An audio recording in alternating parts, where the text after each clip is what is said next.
Good evening, everyone. My name is Joe Conti, and I have the privilege of being the president of the PAB, and I'd like to welcome you all tonight. I'd like to begin by recognizing the three past chairs that I have been fortunate to serve with. Barry Fisher, seated right here at table number 1, and John Cadman, also here, Jim Loftus, over here, and our next chair, Vince Benedetto.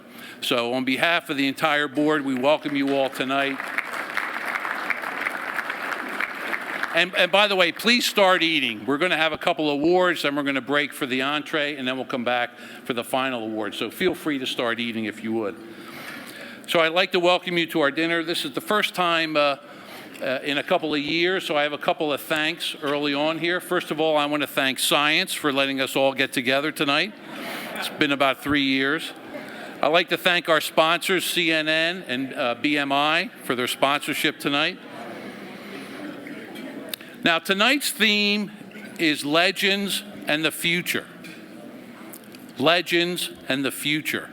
And I think that theme will play itself out throughout the evening. Another theme tonight is 3 of our 5 honorees are currently intimately involved with the Klein College of Media and Communications at the great Temple University here in Pennsylvania. So let's start the evening off on a high note, a cherry and white high note.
Let's begin with our first award. Tonight is the Gold Medal Award, the most prestigious award that our association's been giving out for over 30 or 40 years. You know, few states in America can rival Pennsylvania for its diversity and its number of sports teams. As always, half the audience tonight is from Pittsburgh and half are from Philly, and those in the middle kind of choose who they want to be with. And you know, Pittsburgh is rightly a city of winners, with the Steelers and the Penguins, and yeah, I even remember the Pirates. You can tell by the tone of my voice that success for us Philadelphians is a little more daunting. It comes about once a generation. You know, I was at the '60 Eagles-Packers championship game. My parents had Philly season tickets in the disastrous season of 1964. It certainly formed a lot of my feelings about sports, shall we say. I was at both Stanley Cup victories, and I've been at every victory parade in this city. So it's been a good run, but it just doesn't come that often. So broadcasters, you see, are the cement that bind families, communities, region, and the state. They bind us together through success and disappointment. They give us hope, and they make us fans. Philadelphia has had quite a roster of sportscasters. Harry Callis, Richie Aspern, By Som, Merrill Reese, Gene Hart, Les Kiter, and the legendary Marc Zumoff.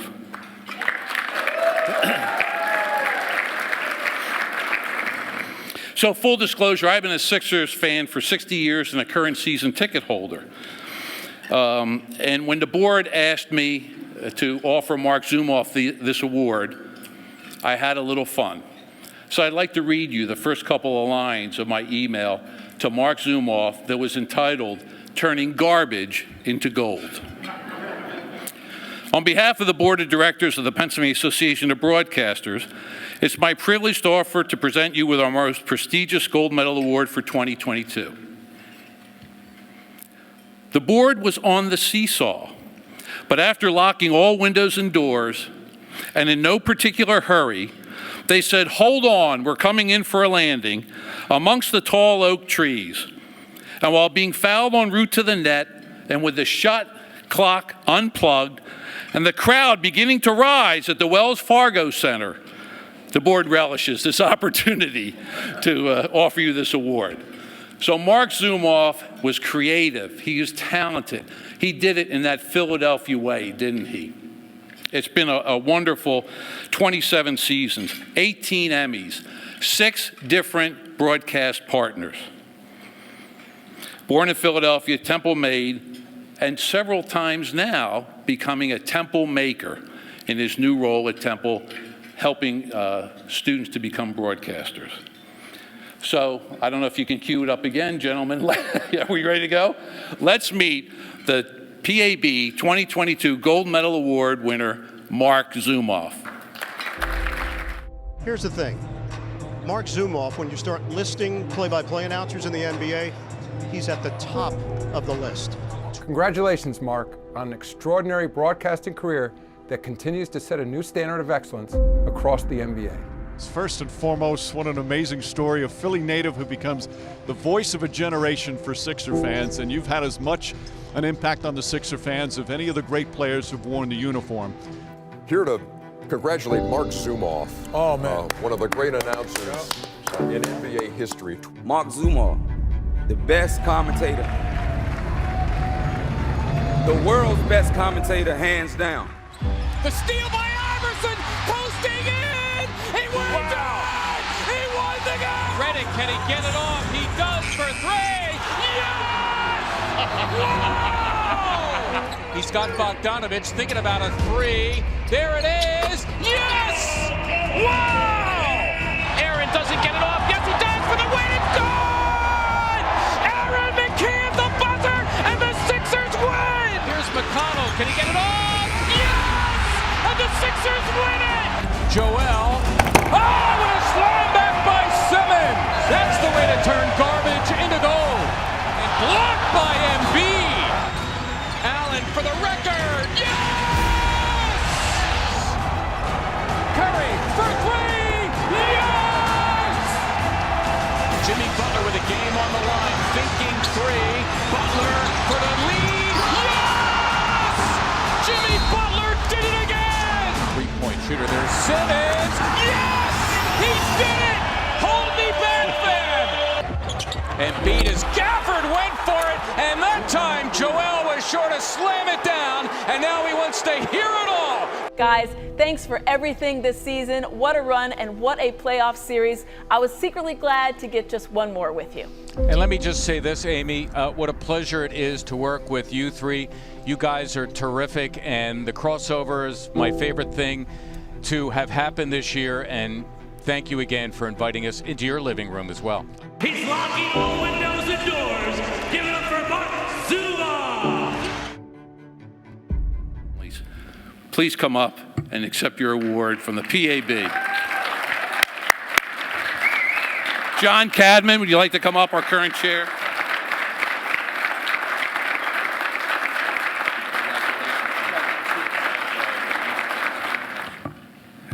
Sit.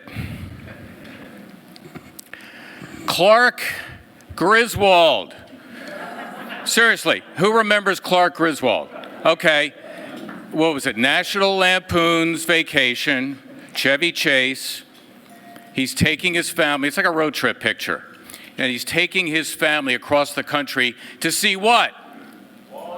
Wally World, that's right. So at one point in the trip, he pulls into a hotel. His wife, his kids, they're in the room. He decides to go for a swim. And who is there but a woman played by Christy Brinkley? She goes skinny dipping in the pool. She invites Clark in. And Clark, as he's pulling off his shirt, he can't deal with the fact that his wife and his kids are in the hotel room, and here's Christy Brinkley urging him to skinny dip, and he's saying, "This is crazy. This is crazy. This is crazy. This is crazy. This is crazy." Remember that? You have no idea where I'm going with this, do you? Listen, this right here, right now, is crazy. It's crazy.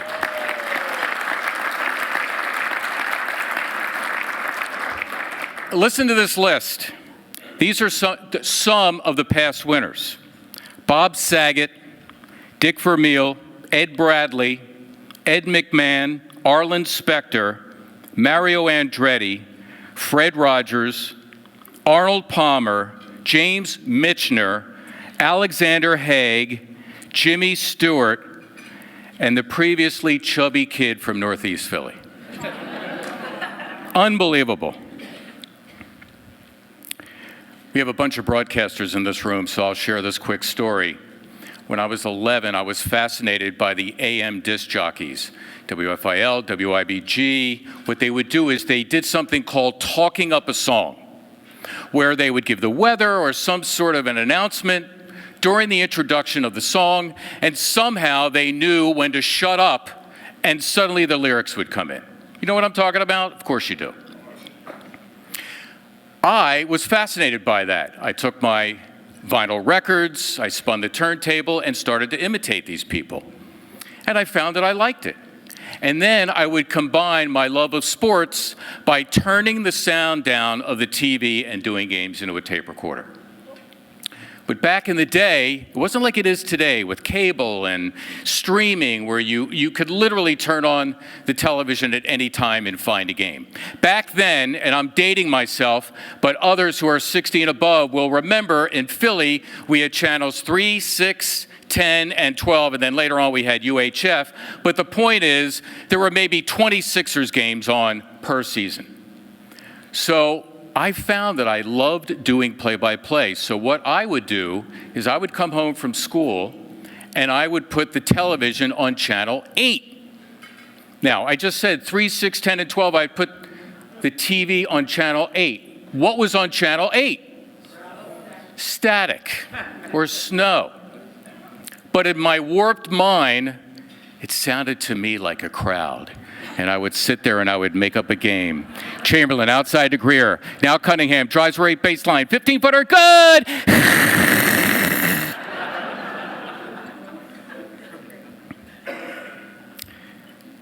My wife and I, when we watch the Academy Awards and they come up for the trophy and they start thanking people, I start rolling my eyes because it's, how can I fake my death? Because they go into this long thing thanking their agents and their family and all this stuff. Well, unfortunately, I'm going to subject all of you to that right now. Before that, though, I want to thank PAB. Joe Conti, who was very gracious.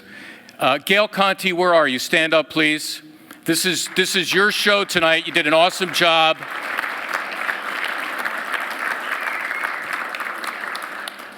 As you have already seen and heard, it's a great night for Temple University.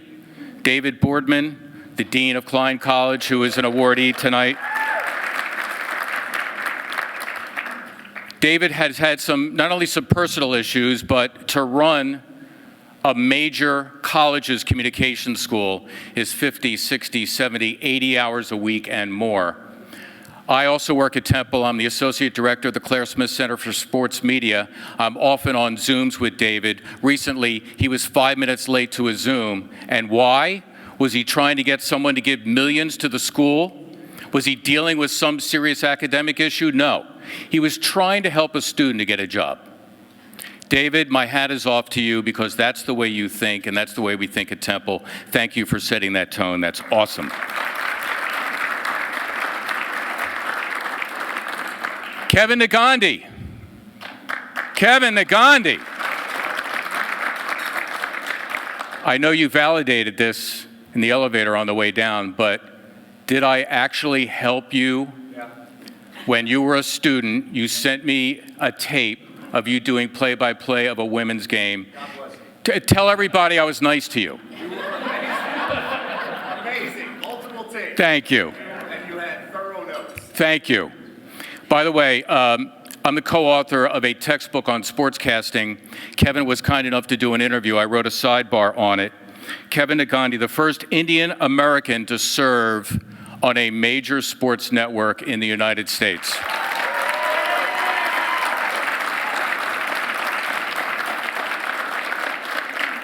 All right, I'm sorry, but now I'm going to subject you to all my thank yous, and this is important because I tell young people all the time, you have to do two things in your career. You have to believe in yourself, and you have to show gratitude, and that's what I'm about to do. And I'm going to ask each individual person to stand up. Rob Grossman, where are you? Rob, stand up.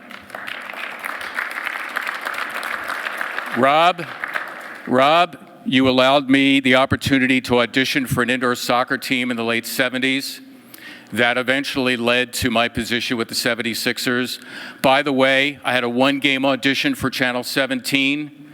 My color analyst was the late, great Harry Callis. I won't go into that story, it'll take too long, but Rob, thank you for being a friend and helping me in that regard. Chuck Myers, where are you? Chuck, stand up.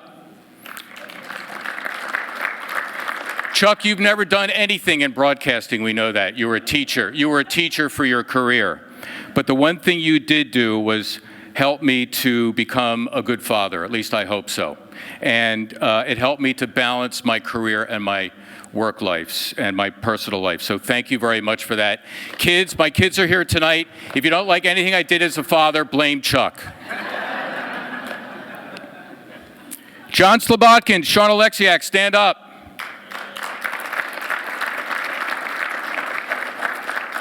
In the 80s, these two gentlemen were my interns. In the 90s, they became my bosses. The motto of the story is, be nice to your interns. And Johnny, let me say this, you're younger than me, but you're old in soul and spirit. Thank you so much for the advice through the years. Sean Alexiak is my immediate superior. You were also my coach. Thank you for telling me what I needed to hear and not what I wanted to hear. I appreciate all the criticism. Thank you both so much. J.R. Aquila, stand up. You and I did a lot of TV together as my producer.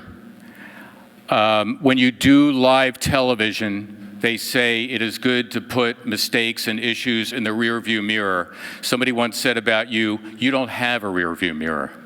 Thank you for that. Thank you for putting up with me and my mistakes. We'll be friends forever. I appreciate it. Thank you so much. I'm going to thank a gentleman who is not here. He passed away unexpectedly in his 40s in 1999. His name is Tony Irving. Tony only had a high school education, yet somehow ended up being my producer when I was the halftime host for 76ers basketball. He taught me not only the game of basketball, but what it's like to be a black man in America. I am eternally grateful for that, cuz. Thank you so much. Thank you. Kate Scott, stand up.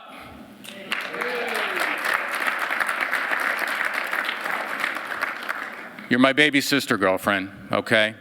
I love you for what you're doing. I'm so proud you're my successor. You and your lovely bride, Nicole, have purchased a home in Philadelphia. You're going to be paying a lot of mortgage payments. You know why? Because you're going to be here for a long time. You keep going, girl. I'm so proud of you. Thank you so much for being here on an off night.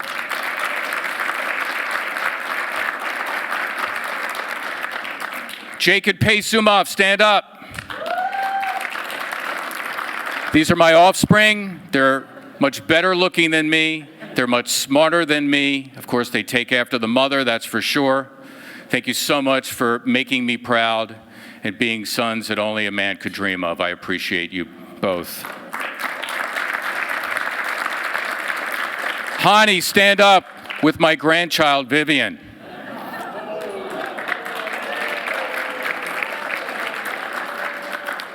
One of the best things that Pace did was bring Hani into the family as his wife. Hani is a wonderful mother. In fact, I have personally seen her breastfeed and mow the lawn at the same time.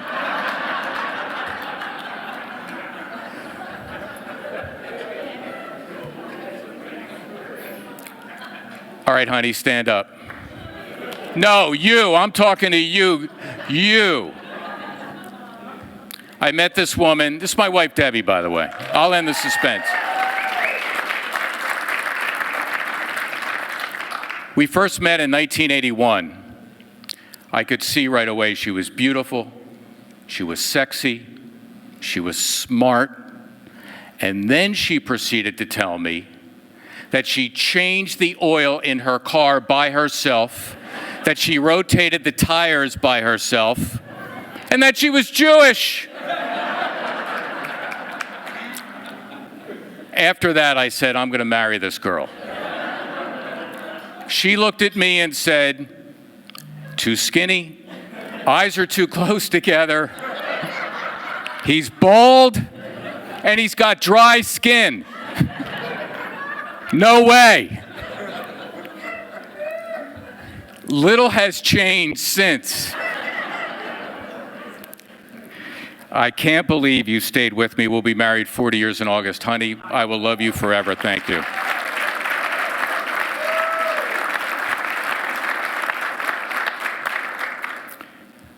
I know I said that this was crazy, and it really is, because I think I have imposter syndrome. I've never left the body of the chubby Jewish kid growing up in Northeast Philly who one day fantasized that he'd be the voice of the Sixers. It's still so very surreal.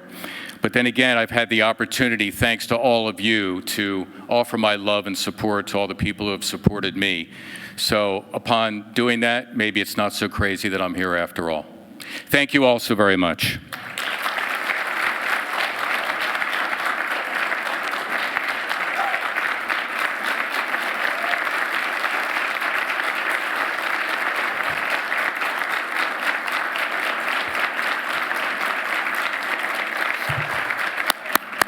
Thank you so much, Mark. That was a wonderful tribute in so many ways, and I am so delighted when I saw the guest list that Mark introduced the future. Remember I said legends and the future? Current Sixers broadcaster, Mad Maxey, Bang Bang George Niang, Joel Hans Embiid, Kate Scott, welcome to Philadelphia.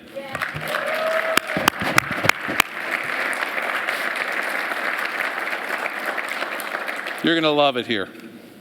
All right, let's switch gears a little bit. Let's go. This is a very special, unusual award and moment for the PAB. It's the first and perhaps only Spotlight Award. This is the 100th year of radio broadcasting. Times-Shamrock and the Lynett and Haggerty families have owned WEJL for all 100 of those years. While inducted into the PAB Hall of Fame in 2015, I think it's now time for a special, broader recognition of this wonderful broadcast family here in Pennsylvania. Coincidentally, next year is the 100-year anniversary of the National Association of Broadcasters, the mothership, as I like to call it. I am delighted that we have two dignitaries from the NAB here with us tonight. First, someone who spent 5 years under the tutelage of Bernie Presenica, somebody who spent many years at Comcast, and someone who shared with me during the cocktail reception that she's a winner of a PAB Excellence in Broadcasting Award. April Carty-Sip. April, welcome.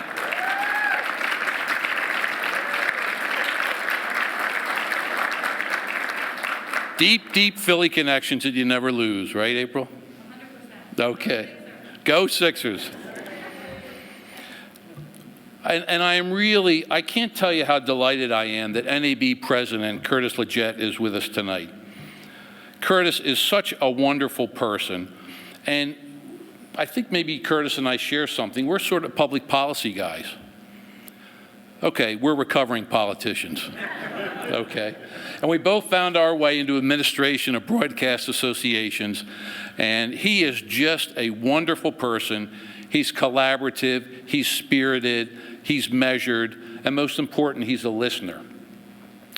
Tomorrow morning, in about 12 hours, Curtis is going to perform without a net in Q&A with the PAB Board of Directors, because that's the kind of person he is, that's the kind of leader he is. And it's wonderful that he is here tonight to recognize Times-Shamrock, the Lynett and Haggerty families. So I'd like to ask Curtis to a few words tonight. Would be nice. Thank you, Curtis.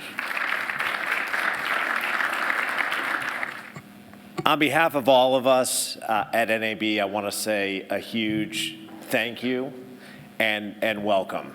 It's a real honor for us to be with all of you tonight. And let me just say why.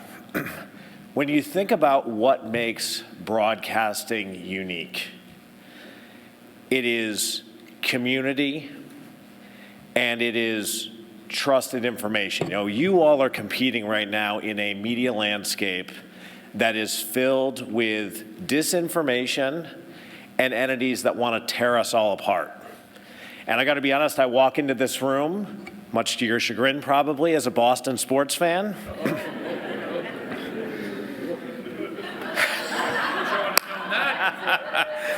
I decided to withhold that information until I was invited and up on stage. We'll pull some highlights out now. But no, honestly, being here with all of you and frankly, listening to that speech makes me realize that there is no community in the country that embodies broadcasting more than Philadelphia.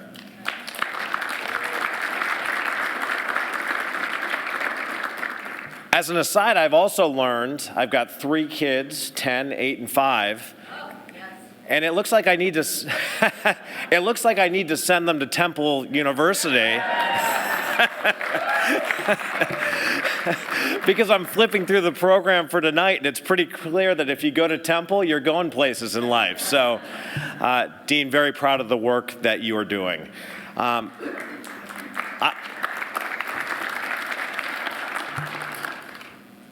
April and I believe our colleague Sue Keenum is here as well, but she was feeling a bit under the weather, want to ensure that you know that we're fighting every day at the NAB in Washington, D.C. for regulations, for policies that will enable you to do more of this, that will enable you to do your jobs of bringing communities together, rallying them. I just can't speak about how important that is when there are so many places we can look right now and question the values of our communities, the values of our country. Local broadcasters are doubling down on ensuring that the values that all of you embody, that we're amplifying that across the country. And we've got a lot of competitors that are trying to hold us down right now. We're working on policies to level the playing field for broadcasters with the big tech companies. We're working on policies that will enable us to better diversify our newsrooms, to ensure that you all are representing the diversity of the communities that you serve, because it is that richness that makes all of us unique. And we want to ensure that you've got the ability to do all of that without being burdened with new costs, new regulations. There are enough challenges out there, and Washington, D.C. needs to ensure that you all can flourish rather than having to jump through some hoops that none of your competitors need to. I cannot tell you how grateful we are for the partnership between the NAB and the PAB. Like all of you, the NAB went through a very, very difficult 2.5 years as a result of COVID. And we're very reliant on a huge trade show out in Las Vegas. We didn't have that trade show in 2020 and 2021. And a number of state broadcast associations stepped up to help ensure that collectively we'd have the resources to win the fights that we need to win for all of you. And there's not a single broadcast association in the country that stepped up more than this one. So, Joe, I'm here to say thank you to you, but more than that, I want to thank everyone in this room. As I look through tonight's program, it is an absolute inspiration. I want to assure you we are going to continue fighting for you every day in Washington. But more than that, just know that I am proud to be numbered among you as a broadcaster. I'm not sure there is a more noble profession in media, and I take my hat off to you. Thank you.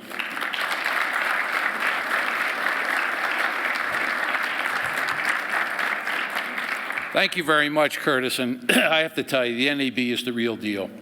They are fantastic. I really enjoy working with them. We are making a difference for broadcasters in Washington while we continue to fight the good fight in Harrisburg on your behalf. So, more than media, the Lynett Haggerty families are gems of Pennsylvania, and particularly northeastern Pennsylvania. Their building in Scranton is a treasure.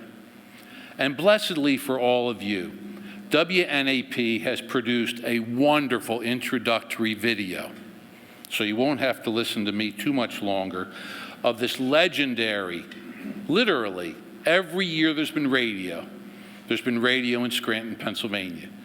So let's see the wonderful 2022 Spotlight Award winner video for Times-Shamrock and Lynett Haggerty families. That's the man, our granddad, who started it all. Bought the newspaper in 1895, got the license for the radio station in 1922. It was kind of unique, I think, at the time that we got into the radio business. Newspapers generally were not getting involved in the broadcast side of the business. I think he was a very entrepreneurial person before I think they probably called them entrepreneurs. In 1922 decided that he wanted to get into this new electronic media. And we were one of the first licensed stations, and I believe we were the first newspaper in the United States to actually have a radio license. Radio and the newspaper shared a common newsroom, so there were a lot of cross promotions, a lot of synergies like that. They just did unusual things here. They had the first broadcast from a coal mine, down on a coal mine. And they were doing remotes back in the 20s and 30s with big bands, and they had big bands play upstairs in the studio. It was really, I think you saw it more as an appendage of the newspaper, and it was a way to get breaking news out. To ensure that the standards of excellence would not be lost in future generations, E.J. Lynett personally schooled his children in the business and profession. When he died in 1943, William R., Edward J., and Elizabeth R. Lynett took the helm of what would become the Times-Shamrock flagship. Under Edward J. Lynett's guidance as publisher, the Scranton Times earned national recognition with the 1945 Pulitzer Prize. My dad was second generation. That's my dad, and I couldn't ask for anybody better to look over my shoulder. He was a great guy. We went through various licenses back then, but basically we ended up with WEJL. WEJL, well, named for, actually, he named it for his father, who was also Edward James Lynett. You know, my first real memory would be when I worked up there when I was, like I said, either a senior in high school or a freshman in college. I was on the air, did some engineering work, not the serious stuff like the first class engineers, but ran studio board for an announcer of ours at the time, very popular guy, Bill Pierce. Minor jobs, just kind of stuff. But hey, I just like being around. I just enjoyed radio. Dad had given us some great values and instilled in my brothers and I. My aunt and my uncle passed away before my dad, and they ran up until 1966 when my dad died, and then we, being very young and very inexperienced, took over. His early death kind of pushed us to either make it or break it. My dad was a legend down here. I mean, the employees by and large just respected and loved him, and all of a sudden he was gone, and they saw these kids coming in, and I'm sure they thought, we're done. Was radio the little brother to the newspaper, or was it more of an even thing? Well, if we thought that way, we wouldn't admit it. Edward and I were both really on the print side, so that was our responsibility, you know, first and foremost. But radio has always been a very good business for us, and we certainly always appreciated it. Tell us about your sister. You know, we got the easy job. We just had to run this organization. She got the tough job. She had to raise 7 kids. But Celia has always been a good partner, and you can't underestimate the value of a wonderful partner. And we kept her informed, and she always backed us on our projects. And you gravitated toward radio. Gravitated toward radio. What was it like in those glory days, late 60s, 70s in radio? Well, I don't know if they were the glory days. Financially, probably more the 90s were the glory days. 60s and 70s were more fun for me because you really had local broadcasters back then. There was a lot of real characters in the business, and it was a fun business. And we were all, tooth and nail competitors, but we were all friends. The strength of our commitment and the reason that we have been as successful as we have been is strictly because of the people that we have working for us. We wouldn't be talking about radio if it wasn't for the manager that my father appointed named Hugh Connor upstairs. Because he's the guy that looked at me and said, FM's where it's at. FM's the future. At that time, they were making decisions that were, sort of pioneers in that AM was the way of the day, and FM was a fledgling new sort of service. Rock 107, which is really a heritage rock station, 42 years as a classic rock station here serving northeastern Pennsylvania, one of the most respected rock stations in America. But Rock 107 was WEZX. It was an easy listening station. And Bill made that bold decision to start playing rock and roll on it, playing Led Zeppelin and playing the Rolling Stones. But it was a move that turned out to be quite futuristic. They took that model and they spread it across the country. Nobody is successful on their own. It's impossible. And any success we had in newspapers and radio, it was because we did our best to surround ourselves with people that would be loyal to the company, and the company would be loyal to them. I've always enjoyed working for family-owned companies. So when I had an opportunity to come back and work for the Lynetts again, it was a matter of coming back and knowing that I was going to be with people that accepted you as family. You're not just an employee. You come back here and you become part of their legacy and part of their family. So it's pretty cool. Well, this community is extremely special. We try to return that to the area as much as we can. When I joined WEJL in 1975, we were so involved in the community with WEJL, with doing so many different things, not only remote broadcasts, but public service broadcasts, which were a lot of fun, and we were really heavily involved in promotions in the community. And what was neat about it was not just the employees, the family members got involved, not just Billy and Eddie and George, but their kids as well. Everybody was hands-on. And the Lynetts' commitment to the community continues to this day. Well, this is it, the WEJL Tower.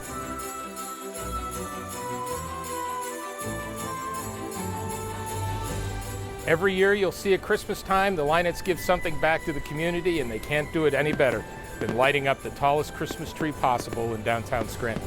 It's just part of the legacy.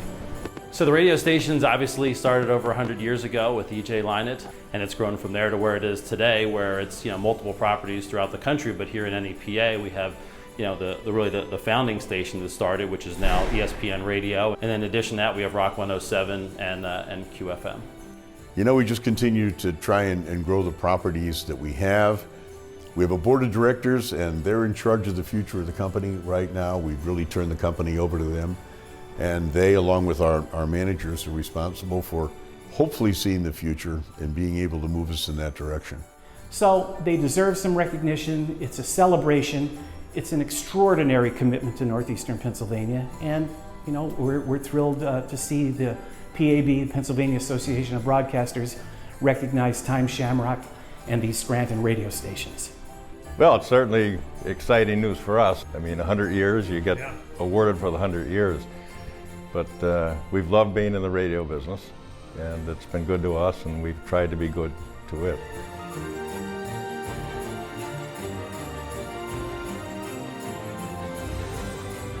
The award has never been given out before. This is a brand new award we're getting. It's a real honor. But that's the man who started it all.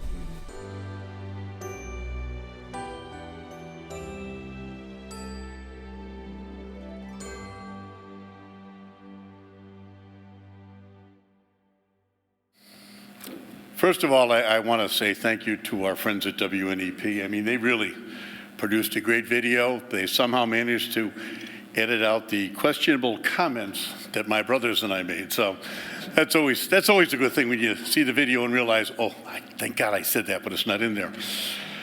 Before I get started, I'd like to congratulate our fellow award recipients this evening. Mark, that was excellent. I'm not going to attempt to try and give a speech like you did. That was out of this world. Mark kind of neglected one fact, that Mark and Debbie, you'd think, you know, he got this award. This is the biggest award the PAB gives out, and you think, this guy is really going to take good advice. Well, I rode down on the elevator with him tonight, and I said, I'm pretty sure it's in the lobby. And Debbie said, I'm pretty sure the cocktail party's on the second floor. He followed Debbie, and they were late to the cocktail party. So you two did good right up till now. Congratulations, Mark. Congratulations to David. And David, I want you to know my grandson is sitting over there, and he is a student at Temple, and my other grandson just graduated from Temple. So you have a wonderful, wonderful school. And Lynn and Kevin, congratulations on your awards this evening. Well deserved, and I'll try not to take too much time up here, but let's face it, I'm going to. My friend Jim Loftus, who I figure anything with the PAB I'm involved in that Vince is, or that Jim and Vince are probably involved in, because I've known them a while. But he always tells me, if you want to be seen, stand up. If you want to be heard, speak up. And if you want to be appreciated, shut up. This evening, I'll try to heed that advice. However, this group might be what I consider somewhat optimistic. You're giving me an open mic and hoping I'm going to confine my remarks to a few minutes. That's not going to happen. Do you realize that if I devoted 1 minute to every one of the 100 years we'd be in business, I'd be up here for 1 hour and 40 minutes? Don't run for the exits. I'm not going to do that. But it could be an hour and 40-minute speech. But I do want to thank the Pennsylvania Association of Broadcasters, and particularly its board of directors, for the great honor. I'm humbled to stand before this esteemed group and accept this award on behalf of 5 generations of the Lynett family. I'd also like to thank Curtis Legit for being here this evening and representing the National Association of Broadcasters. We are truly honored by your presence. Let's take a look back at 1922 and the world my grandfather lived in. My grandfather bought the Times newspaper in 1895 after it had continuously failed under a number of owners for the previous 10 years. By 1922, he had taken that failed publication and made it into the most successful newspaper in Scranton, exceeding circulation of the other 3 competing Scranton papers at that time. We all know that great feeling when you become #1 in your market. This former breaker boy, who started life sorting coal, had certainly found success. But instead of basking in his success, E.J. Lynett became the first newspaper publisher to recognize the value of radio, the brand new electronic media. And in 1922, he applied to the, are you ready? Bureau of Navigation of the Department of Commerce for a commercial radio license. I don't know how the Bureau of Navigation ever got out of there. It's the federal government. You'd think they'd never let them out of there. This is even more astonishing when you realize that there was an estimated 20,000 daily, weekly, and monthly newspapers in the United States at that time. So how early was my granddad in the history of radio?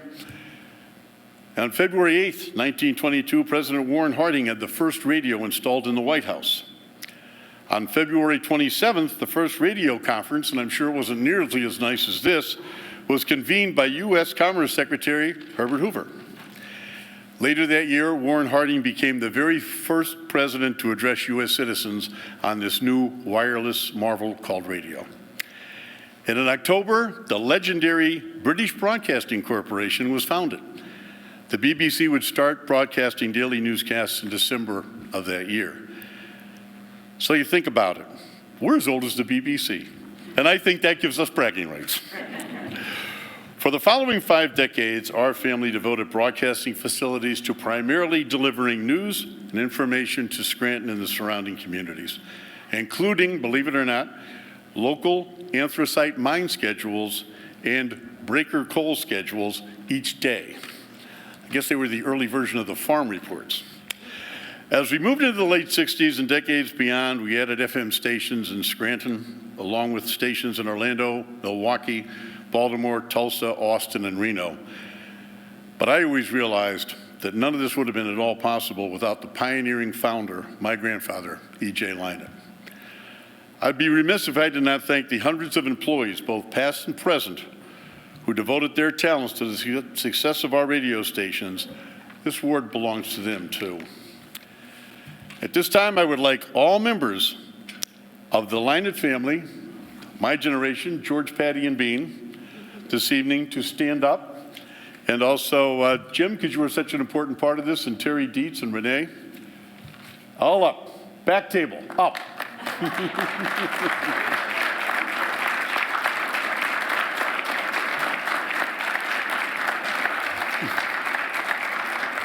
On behalf of all 5 generations, thank you, and thank you for this wonderful Spotlight Award. We deeply appreciate it.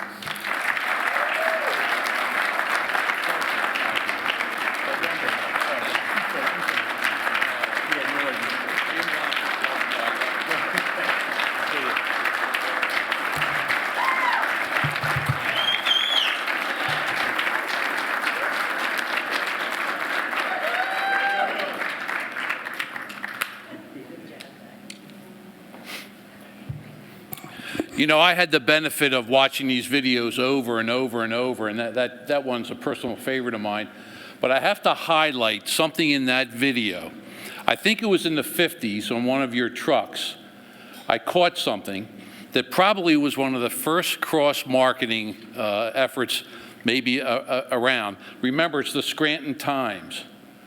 But WEJL's ad was, "Keep in tune with the times."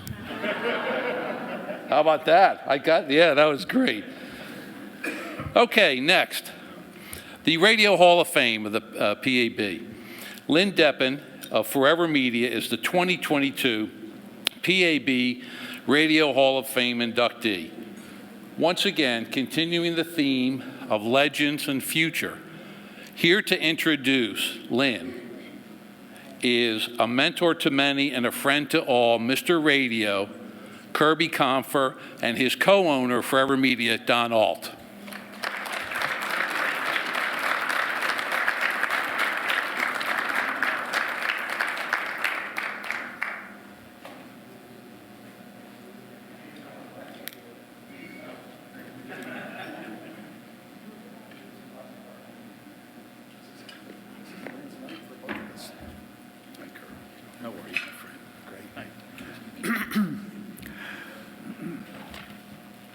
Such a great honor, Joe. Thank you so much for this opportunity. Where is Marc Zumoff? Marc, you need to know something. Those teenage years when you listen to those jocks doing the intros, that wasn't an accident. We took every single record with a stopwatch and we calculated and had it on a piece of paper. When we played the record, we knew exactly how many seconds it took, and then we hit that. It's called hitting the post. Yeah. So fond memories. Thank you for that, Marc. As Joe said, this is a legacy night. This is, for us, the biggest legacy night that we'll ever have. It's about Lynn Deppen tonight, and I want you to know who he really is. Lynn Deppen grew up on the Deppen farm in Lykens, Pennsylvania, population 1,860. And of course, that wasn't the population of the farm. The population of the farm was 5,000. 5,000 chickens. At age 9, Lynn was collecting eggs from 5,000 chickens every morning. He said, "You cannot believe what that smells like." But I did it, you know, and there's a lot to that. By age 12, he was helping his mom in the kitchen bake cakes and take them out to the farmer's market. His mom, Jean, and his dad, Ray, made sure that Lynn got a well-rounded start in the Cub Scouts and the Boy Scouts. No wonder he turned out to be trustworthy, loyal, brave, clean, and reverent. I don't know where we find these Lynn Deppens today. honestly. In short, Lynn Deppen's a Pennsylvania product of a caring, nurturing, hardworking family with a work ethic and a focus on goals and achievements. Lynn's first radio job was at WBPZ in Lock Haven as an engineer, newsperson, DJ, and traffic director. He was the only full-time employee of the owner, Harris Lopez, who, by the way, is another Hall of Fame legend. And Lynn Deppen was 16 years old. Hundreds of stations later, 50 years later, here we are to celebrate the character and achievements of this wonderful guy. Lynn only has one fault. I think he's perfect. No, he has a fault. And the fault is he's just too damn modest. I have never heard him brag about anything except maybe the heights of the, I want to say, hundreds of towers that he's built over the years. People ask, what is Lynn Deppen's secret of success, especially the competition? Well, many say that his secret is the amazing Deppen weapon. But no worries, Lynn, your secret is safe with us forever. Many years ago, Donald Alt, Carol Logan, Lynn, and I were on a trip to the Bahamas, and as we stood in front of the Capitol building, we read the country's motto emblazoned above the entrance. And it read then, and it reads now, forever, upward, onward, together. And on the spot, in unison, we looked at each other and said, onward, upward, together, forever. And that's the way it's always been for 40 years. Thank you, partner. Thank you, Lynn. My partner, Donald J. Alt, without whom none of this, and I know Lynn will agree to that, would ever have been possible. So speaking for Donald, Carol, and myself, we've been blessed beyond measure for your loyalty, hard work, and friendship. We love you, Lynn Deppen. We're honored to have the pleasure and privilege of welcoming you into the Pennsylvania Broadcasting Hall of Fame. Lynn.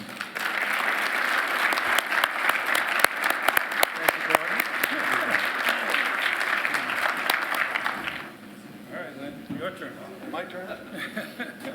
Well, I'm going to continue Kirby's story. Yes, I'm going to continue it. My mom and dad were going to try to be here tonight, but they don't travel too well. My dad's 88, my mom's 84, and believe it or not, they will go to work tomorrow morning at 2:30 in the bakery. So I learned a little bit from them.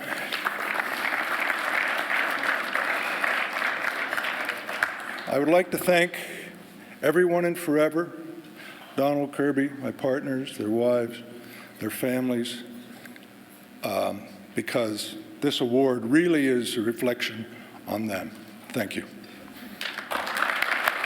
As we return to our Temple Cherry and White evening, it's going to get even more cherry and white as we finish up here. You know, Janet and Lou Klein touched so many lives.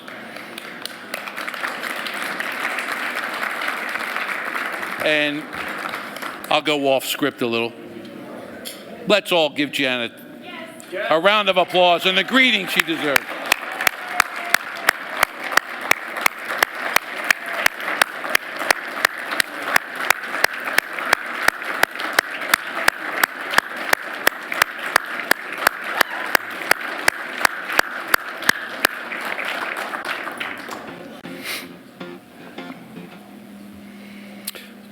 As I said, they touched so many lives. Lou Klein, what a special guy, what a pioneer, what a wonderful person who mentored so many of us, and Janet, his partner, all along the way.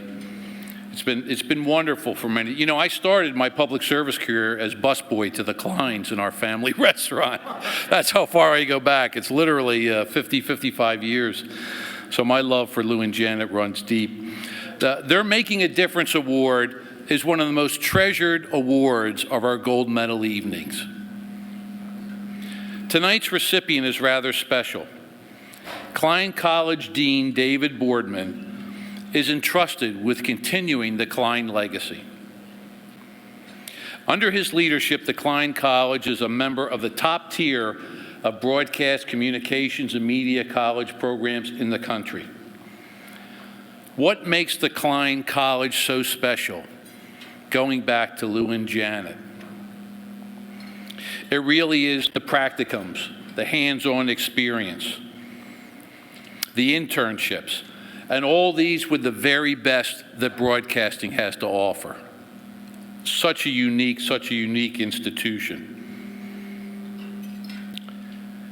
When you are Temple made, you join a lifetime of connections, continuing education, and friendships that not only enrich yourselves, makes broadcasting better, and when broadcasting is better, our societies are better.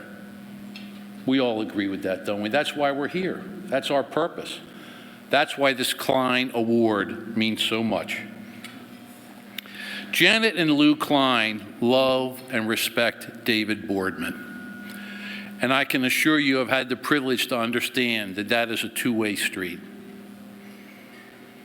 I would like you to enjoy the introductory video for the Janet and Lou Klein Making a Difference Award winner for this year, David Boardman, that was entirely produced, created, and curated by current Klein College students.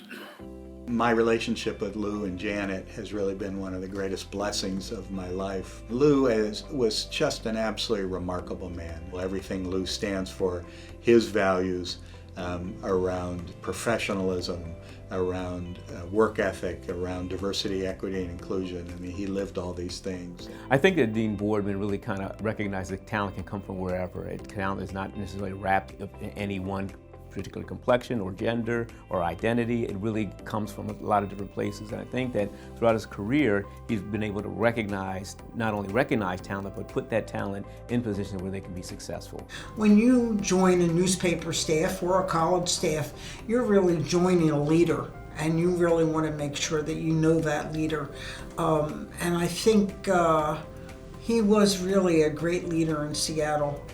I had a particular interest and ultimately some talent in leading reporters who were doing investigative reporting and pursuing stories that people in power didn't want us to tell. That was a real passion for me. He is very collaborative, much more than most former editors would ever be. We can't do good journalism. We can't tell the complete story without real attention and sensitivity to the diversity of our communities, without diverse people in the newsroom. Well, a lot of leaders it's all about them, whereas David is really much, it's all about us, which is a much different perspective to be in. I hired a lot of people in my time at the Enquirer, and so I used to have folders on everybody. I had a thick one on him.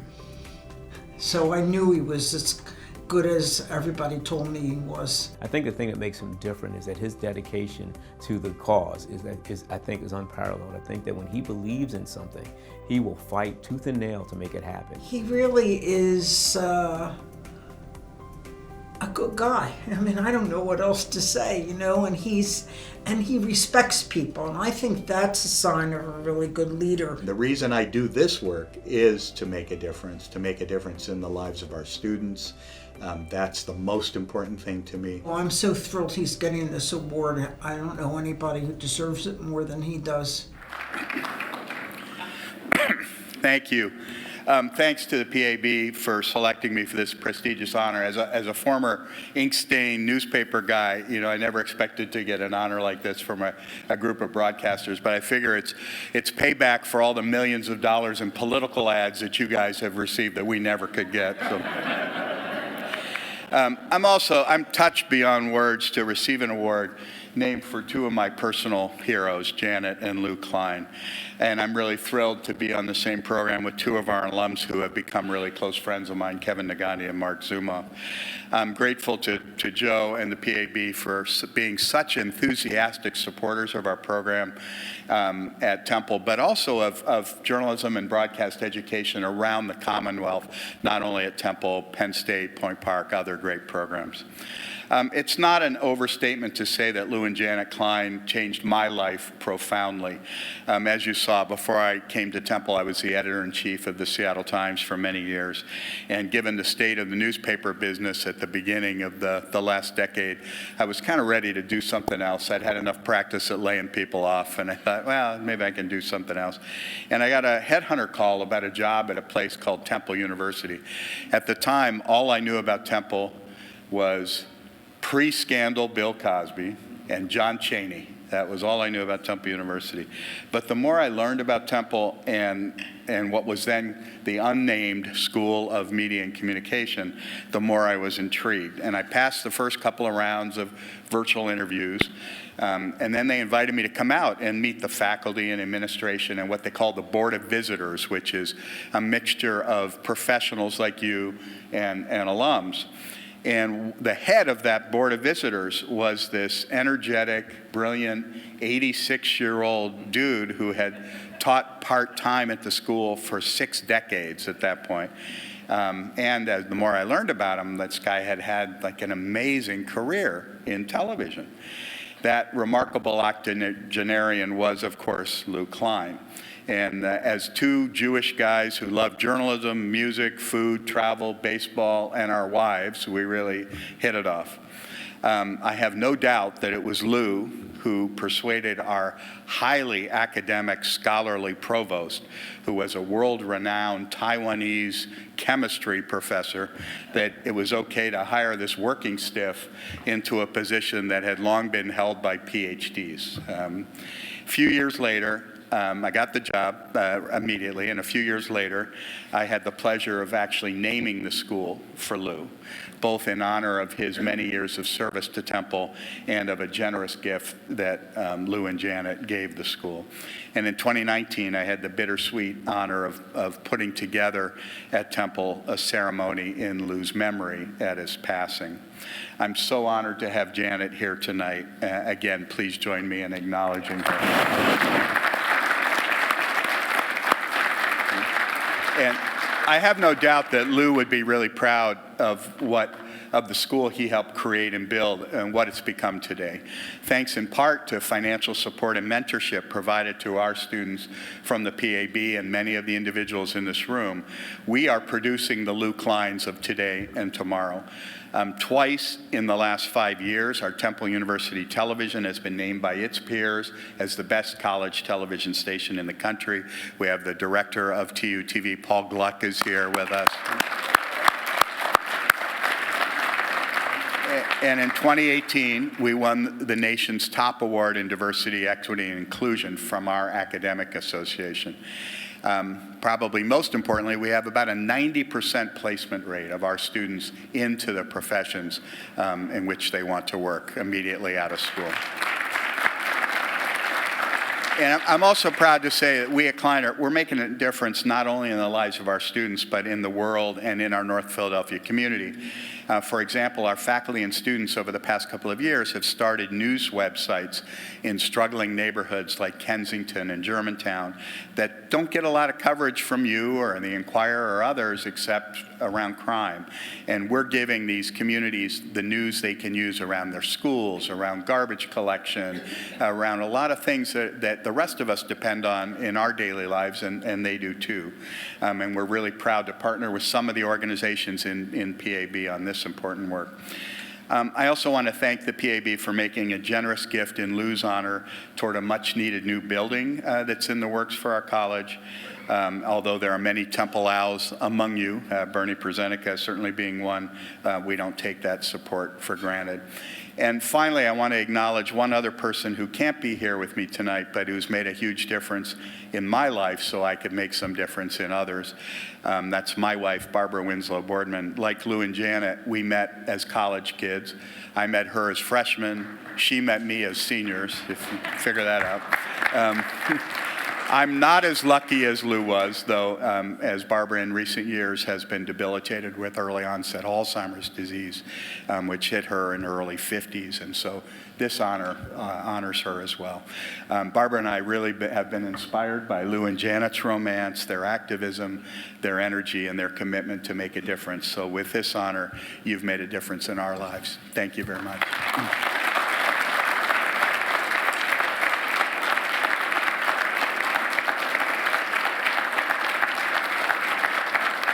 Surprisingly, our final award tonight is also a unique award. Now, you might say, Joe, doesn't PAB give out Broadcaster of the Year every year? Well, we do, but we give it out in May annually to on-air talent, radio and TV of in-state on-air talent members of the PAB. COVID whacked that schedule, so we had an opening tonight, and I said to the executive committee, why don't we go national? And let's not go national for a legend. Let's go national for someone on the rise, someone in the middle of their career with a bright future. It's rather obvious how we got to Kevin Negandhi, isn't it?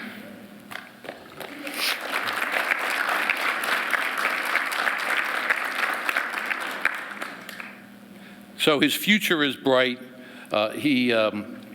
The theme was 4 legends in the future, and for Kevin Negandhi, the future is truly now. Born in Philadelphia, Temple made, let's meet our special, unique, one-time PAB Broadcaster of the Year, Kevin Negandhi. Kevin Negandhi grew up outside of Philadelphia in Phoenixville, Pennsylvania. As a kid, he played football, basketball, and baseball, and he dreamed of a career in sports broadcasting. After high school, he enrolled at Syracuse University, but transferred after just 1 semester. He wanted to be closer to his beloved city of Philadelphia, so he enrolled at Temple University. Kevin got his first professional job even before graduation, working for USA Today as a stringer for college sports. After graduating in 1997 with a bachelor's degree in communications, he packed his bags and moved to Kirksville, Missouri. At market size 200 and one of the smallest in America, Kevin's broadcast dream was off and running at CBS affiliate KTVO. After 2 years in the Midwest, he moved to sunny Florida to WWSB, an ABC affiliate in Sarasota. His big break came in 2006, joining America's most watched sports network, ESPN. He is the first Indian American to serve on a national sports network. You've seen him on NFL Live, Baseball Tonight, Outside the Lines, College Football Live, NBA Tonight, the Women's NCAA Final Four, and the ESPN flagship SportsCenter. Kevin has also hosted the Special Olympics World Games since 2015. Kevin met his wife Monica while working together in Florida. They married in 2009 and have 3 children.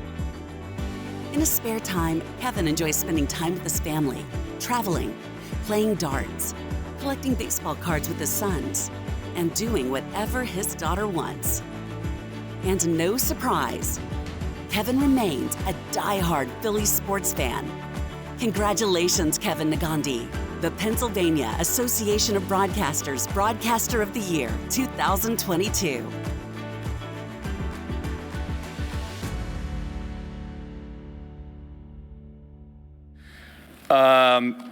As a guy who got crushed by his beautiful wife that he didn't cry at his wedding, tonight may be a little emotional for me. I love you. I put it to getting older, right? And I was a hotshot 30-year-old who was swept away by his beautiful wife. And as a guy who's in his 40s now, you look at things in life differently. I just want to say thank you, a sincere thank you to the Pennsylvania Association of Broadcasters, the board, to Joe, to Bernie, Gail, for all the work she did behind the scenes to make this a special night, for two tables that represent my family and everything that I'm about. A big congratulations to the other honorees here. Lynn, I'm not going to be as short as you.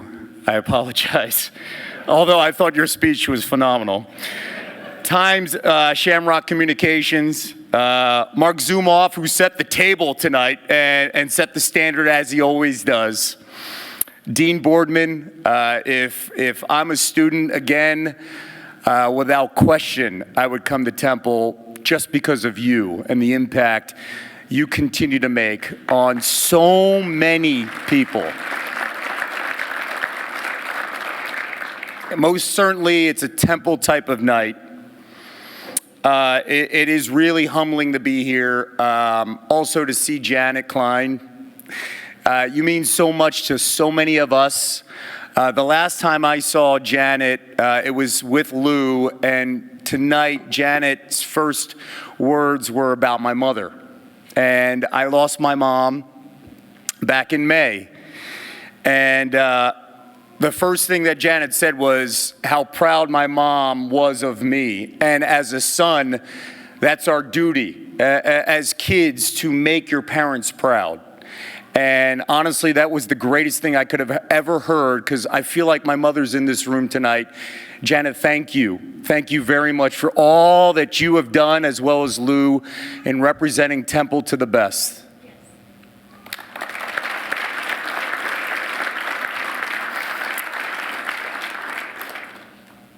So when I was a student at Temple in the mid-90s, by the way, yeah, I had a short stint at Syracuse because I wanted to be the next Bob Costas, and I thought, I've got to go to this cold place in upstate New York and do everything that Bob did.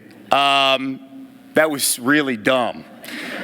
I found out about a month in, when we had 5 feet of snow, that this wasn't the place for me. But being a stubborn 18-year-old, I had applied to 9 schools, and my mom insisted, go to Temple, apply to Temple. And I was like, no way. There's no way as a kid from Phoenixville am I coming back and staying around this area, so I have to come back home and see you. I was like, no, I'm going somewhere else. So I had applied to, the Penn States, the Michigan States, the Mizzous, the Northwesterns, the USCs, the Syracuses, and I chose Syracuse over USC because I didn't think I was going to study at USC. I didn't study at Syracuse either. But about 2 months in, I was telling Adrian and Amy about this story. About 2 months into my journey at Syracuse, I got on the phone with my mom, and I just said, I don't know if this is working for me. I don't know. And my mom casually brought up Temple, and I was like, I'm not sure. The next day, my mother, on her own, this 5-foot spark plug, went to North Philly in 1993 by herself, had no idea what to do and how to get there, found her way to the school communications, met with a bunch of people, got all this information. So every time I would talk to her in the next few weeks, she was like, well, what about this? What about this information? What about this information? And so literally by mid-November, I was like, Mom, you know what's a good idea? Temple University. She had lined everything up. She had talked to counselors. She had figured everything out. So by January of 1994, I was walking on the campus on Diamond Street as a Temple Owl. And I bring that story up because it was the greatest move of my career. It opened up the doors to so many things and so many people. And when I was a student there in the mid-90s, I met Liz Matt, who was an on-air personality in Philadelphia at the time, and she was also a professor. And she got me in touch with Marc Zumoff. And he helped me set the foundation on how to be a broadcaster. So I was calling women's basketball games, and here I was sending tapes to Marc Zumoff, unaware of what Marc is doing during the day. unaware that Marc has a demanding schedule, but also understanding that Marc Zumoff talked to me. He said, send a tape, I'm going to send a tape. And then within weeks, details of like the third play of a game. You should have done this. How about this? How about this? I mean, the structure of it as a 20-year-old blew me away. And one of the things that Marc taught me that really stuck with me, I still think about this to this day. And when I talk to high schoolers and college kids, I bring this up.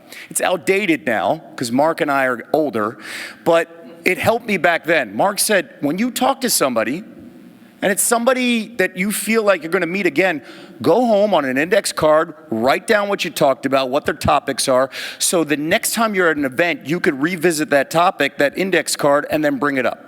And I was like, wow, this is a genius move. But what he was teaching me was interpersonal communications. And in this business, that's what this is all about. If you can make a connection with somebody, that can translate on camera immediately. And Marc, I am forever indebted to you as that 20-year-old. And I look up to you still to this day for all the things that you do. Even tonight, you set the tone here where I was like, I got to bring a better speech here. I got to do something. Because Marc set the table here. That's what you do. You're a Hall of Famer regardless of what we say day in and day out because who you are.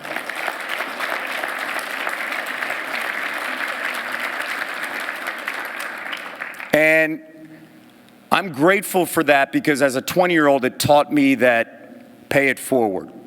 Make sure that whatever you gather, that information at the internships that I did at Channel 6 with the late, great Gary Papa, Phil Andrews, at Channel 10, with Vi Sikahema and Ron Burke, at WIP, with Mike Missinelli, moments with Howard Eskin, not a lot of moments, but moments with Howard Eskin, who I see all the time now, and it's, oh, remember me, Kevin? Yeah, I do, King. Those are the moments that I was really lucky to experience because of Temple.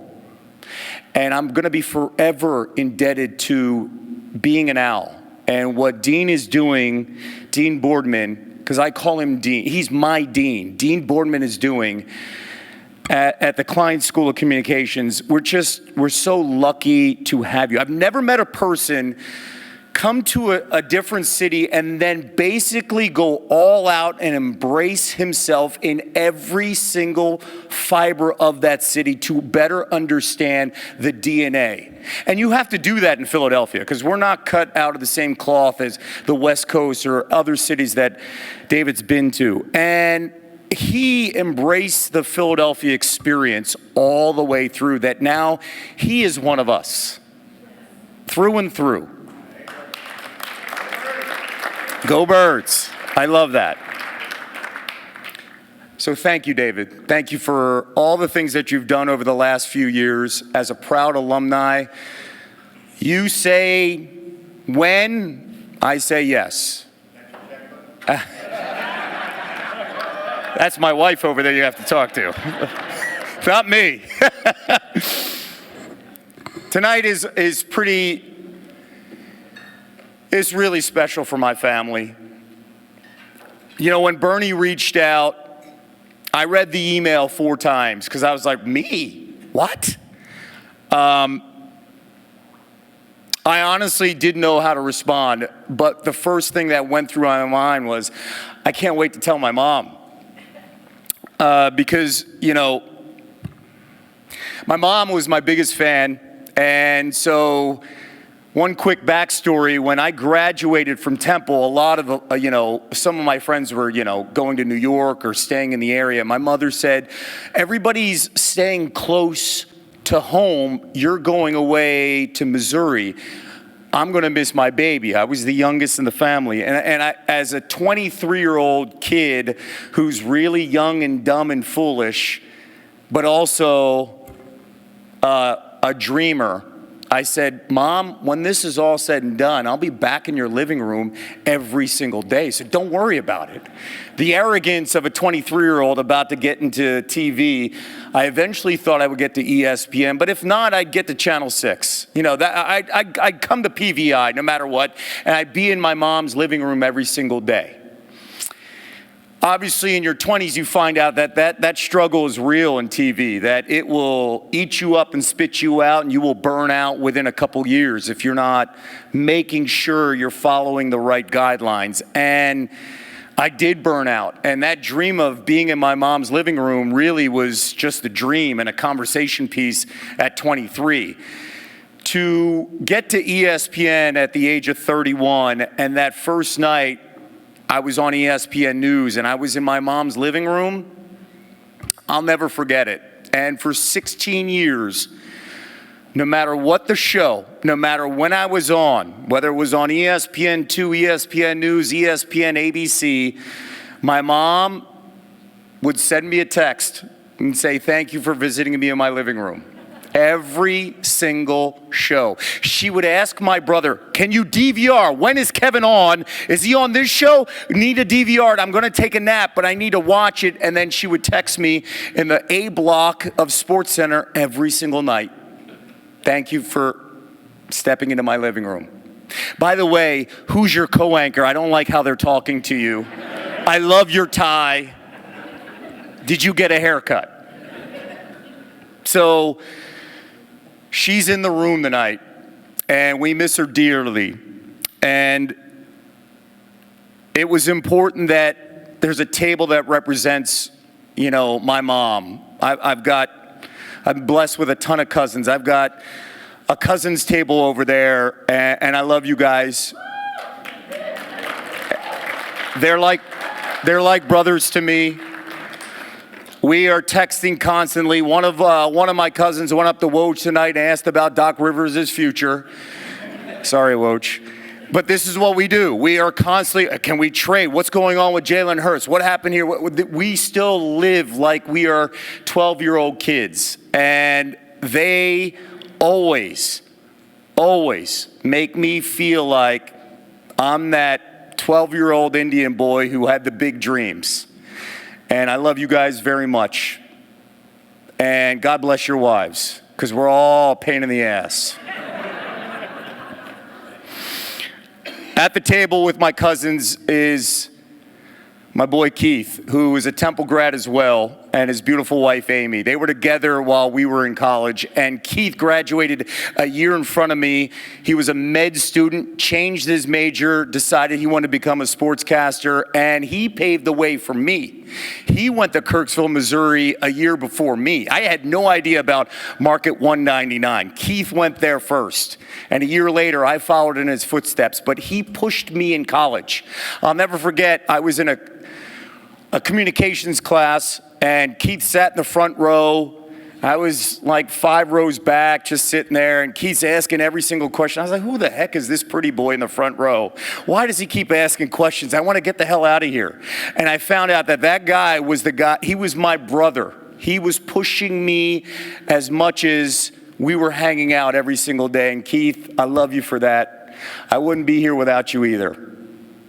Speaking of brothers, my mom's brother's here, Jay and his beautiful wife Gita. Jay came to America first in the 60s, and my family wouldn't be here without Jay. He came here first, sponsored my father, and then 2 years later, my mother came with my brother to America. He started this dream for this entire family. And I love you so much, Jay and Geeta Auntie. Thank you so much. Jay is my mom's older brother. He still texts me, "What are the Eagles doing? I don't understand what this drive is all about. How come they keep on passing? Shouldn't they run the football?" So he shares the same passion that all of us do in this room if we're from the Philadelphia area. I'm going to stay on the theme with my brother Vimal. I wouldn't be here without my brother because he was the first one to believe in me on this ridiculous dream that I was going to be a sportscaster. My parents thought I was eventually going to be a lawyer. My dad thought I was going to be an accountant. My brother at one point, 5 years into ESPN, had to tell my mom, "Stop texting him to take the LSAT. He's made it, Mom. He's good." He's at ESPN. He's made it.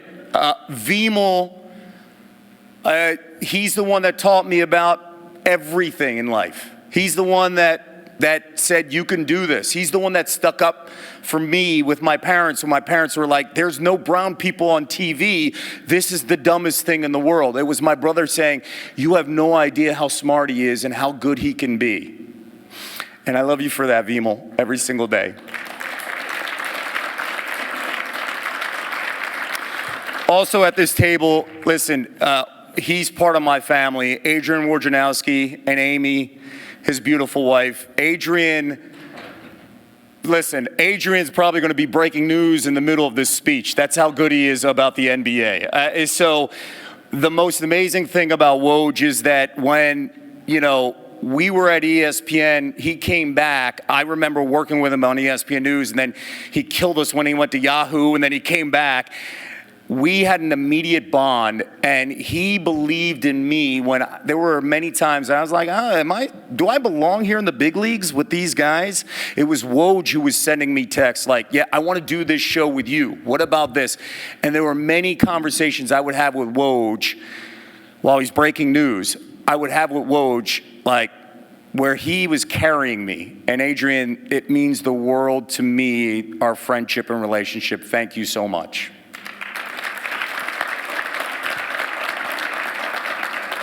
It is really important in this business to have allies, especially when you look around the room and people are coming for your job, and Woj has always been there.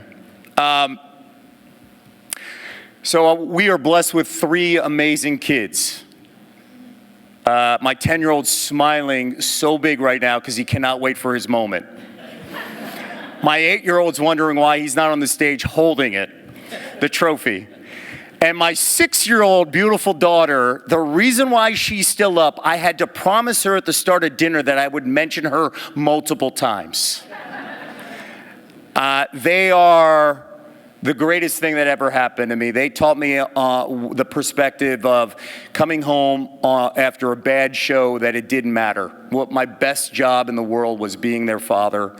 And every single day is the greatest day of my life because of those 3 pushing me, making me understand that, hey, it's not about me. The world does not revolve around my orbit and my shows and my interviews. It revolves around being the best dad for them. And Brandon, Noah, and McKenna, I love you more than you will ever understand, and I am so lucky to be your father. So thank you for understanding that Daddy's got to go to work tonight. There's a reason why Daddy's got to go, right? I will always be your father no matter what you see on TV. I'm your dad. Don't forget that, okay? And I love you very much.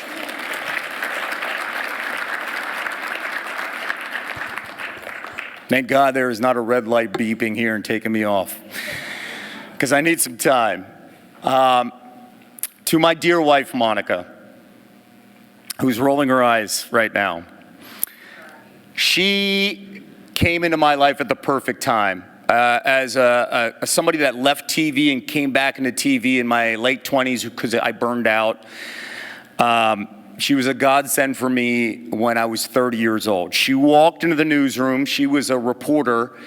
And the first day she walked in, the first time I talked to her, I knew I was going to marry her. Like the first moment I had a conversation with her, as ridiculous as that sounds, I knew she was the one, and everything stopped. And she cleaned me up. She told me, those jeans are terrible. Let's get a haircut. What are you doing here? Why are you in this market? And there was a time where that dream of getting to my mom's living room was basically done. And it was Monica who said, why are you here in Sarasota, Florida? Why aren't you at ESPN? And I said, what? She's like, why aren't you at ESPN? And I said, I'm okay here. And she's like, no, you need to get out of here. You need to go somewhere. She reignited that dream for me by believing in me and believing in that ridiculous 14-year-old who said I could get to ESPN as the first Indian American. And you have no idea what you mean to me. and what you continue to inspire every single day. You've made all the sacrifices. You've done all the things that sometimes I look back and I'm like, I don't deserve, but I'm forever grateful. And I just want to thank you for making me try to realize my true potential as a husband, as a dad, as a broadcaster. I couldn't do this without you, and I love you more than the world. So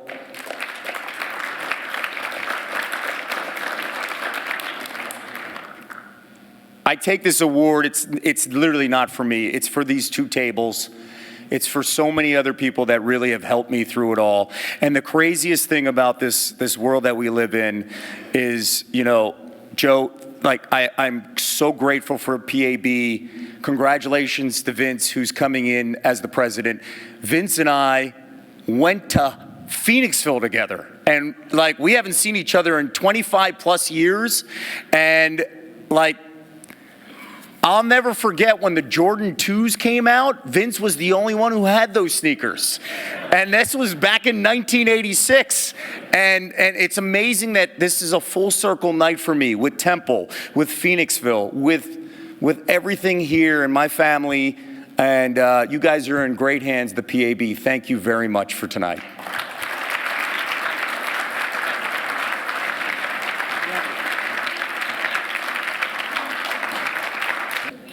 Yes, the weeper. John Boehner's got nothing on me, right? Where are we? Hey, Gail, we've made a lot of great decisions together. Filming tonight with our videographer, Jason, what a great decision, because these speeches were just the best. So they will be on our website, and what a night to choose to do that, because just one fantastic set of remarks after another. One more point of order before we go up for coffee and dessert. I have to do a little special recognition myself tonight, and that is for a board member who could not be here tonight. Disney, ESPN, AB6, WPVI General Manager Bernie Presenica and his mystical, magical hand are all over this event tonight. How many times did you hear Bernie tonight? 8, 10, 12 times? We'll have to go over the game films, right? And see how many it was. I don't know if you're aware, but the same 3 hours of tonight is the same 3 hours of Jim Gardner's retirement dinner. And Bernie can't be here. The ESPN brass is here, and so he sends his regrets first of all. But I wish, if we could, since we are filming this, I think it's important that Bernie hear from all of us. A bravo, Bernie. It was a hell of a night tonight.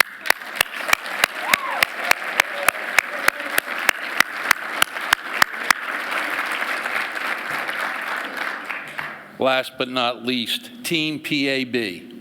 Carter Wyckoff, our sales guy. New Bill Ziders, our social media and marketing maven. And, you know, what can you say about the gold medal impresaria, Gail Ponte, that has not already been said? Thank you all.